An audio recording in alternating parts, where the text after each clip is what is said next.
pasir di Pantai Bayah mengandung emas. Kok bisa? Nah, karena emas yang ada di Pantai Pasir Bayah ini, pasir di Pantai Bayah mengandung emas. Kok bisa? Nah, karena emas yang ada di Pantai Pasir Bayah ini berasal dari limbah penambangan emas yang ada di Cikotok. Jadi sebelum kita mendulang emas, harus dilakukan survei dulu. Apakah bagian pasir di sini mengandung emas atau tidak? Ini caranya. Ada, Mas? Ada sih. Wah, berarti bisa ya? Pasir ini bisa ya? Oke. Proses penambangan emas secara tradisional pun dimulai. Pasir yang mengandung emas ini lalu ditampung ke ember dan dibawa ke tempat penyaringan.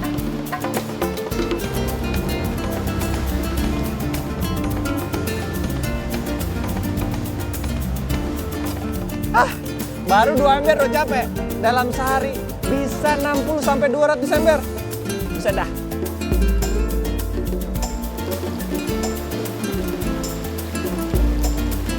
Nganduk adalah nama alat penyaringan emas ini. Cara kerjanya sederhana saja. Pasir disaring dengan air laut. Di bawahnya sudah ada penadah berbahan karpet. Penyaringan dilakukan berulang-ulang sekitar 4 hingga 6 jam. Begitu penyaringan selesai, mulailah emas didulang. Saringan karpet dicuci di dalam ember hingga bersih. Pasir dari saringan karpet akan mengendap di dasar ember.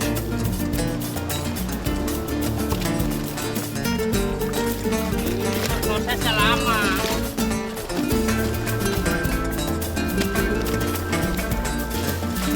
Air dibuang lalu cairan raksa dimasukkan dan diaduk. Air raksa berfungsi untuk mengikat partikel emas.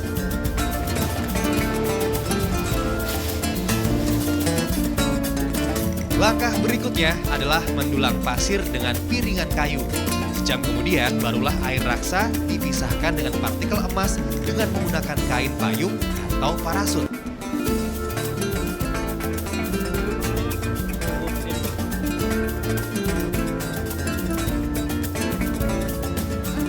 Nah, 100 mili, Pak.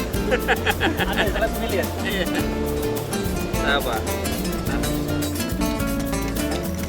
Dari pagi sampai sore sudah seharian, ternyata dapat emas. Beratnya berapa nih, Pak? 200 mili. 200 mili. Di sini harga emas itu kalau berapa nih, Pak? 200 mili. 40.000. 40.000. Iya. Berarti ya 100 mili 20.000. Ya gitu aja dah. 20 Ini belum kelihatan emasnya, jadi harus dibakar Ya. atau apa dibilang orang sini bilang? Bos. Digebos ya, baru dapat emasnya. Ini gebosnya di mana?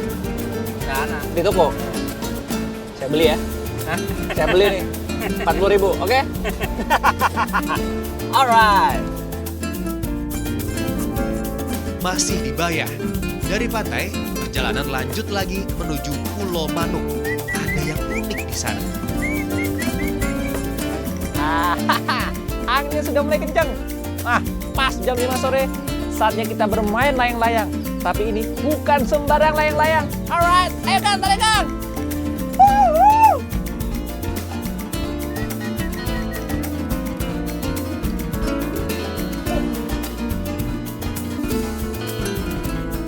Terasa nih, layangannya berat banget. Maklum, ukurannya layangannya udah 1 meter sendiri.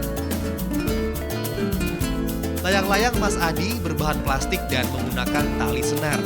Tapi bukan sembarang tali senar karena di ujungnya telah dipasangi 40 kail ikan. Tujuannya bukan untuk menangkap ikan, tapi kalong.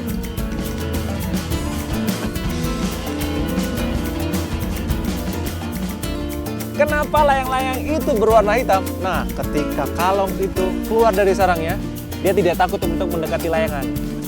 Karena dianggap sebagai kalong atau temannya sendiri.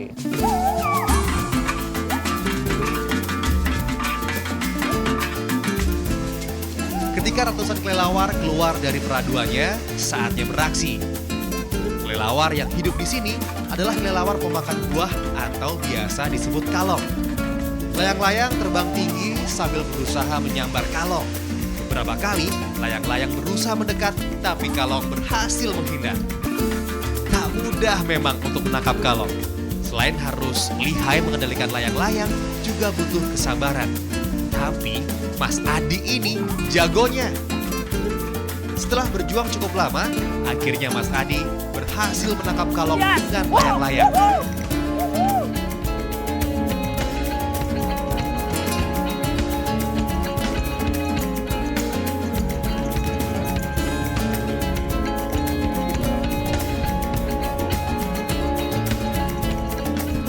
Ah, nih bukti.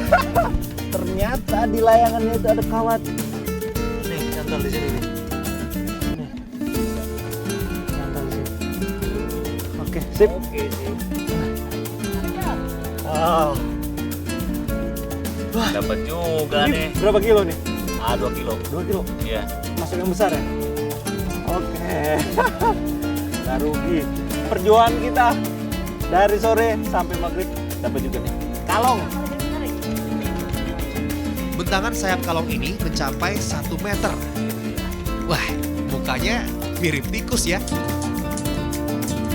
Biasanya kalau ini dijual ya Kang, dijual per ekor. Nah biasanya orang yang beli itu bisa untuk obat asam.